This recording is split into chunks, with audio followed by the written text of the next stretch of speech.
بلوچستان کے شہر سوراب سے ہمارے گدروشیا پوائنٹ کے نمائندہ سراج احمد بلوچ کی رپورٹ کے مطابق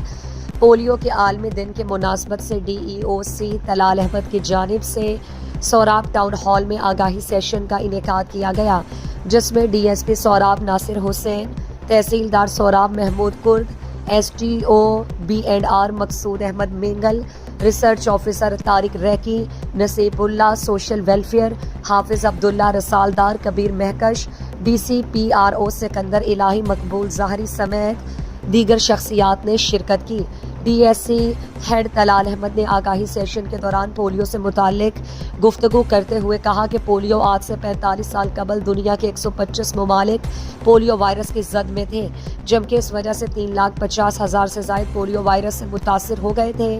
اس مہلک بیماری کو ختم کرنے کے لیے سب متحد ہو کر دن رات کام کیے اور کامیاب ہو گئے، لیکن بدقسمتی سے اب صرف 2 ممالک میں پولیو کے وائرس رہ گئے۔ ان ممالک میں ایک پاکستان اور دوسرا افغانستان ہے۔ اب ہم نے بطور پاکستانی شہری ہم سب نے مل کر اس کے خاتمے کے لیے مثبت کردار ادا کرنے ہوں گے، اور آپ سب اپنی گلیوں میں 5 سال تک کے تمام بچوں کو پابندی کے ساتھ پولیو کے قطرے پلائے جائیں، تاکہ آپ کے بچے عمر بھر کی معذوری سے بچ سکیں۔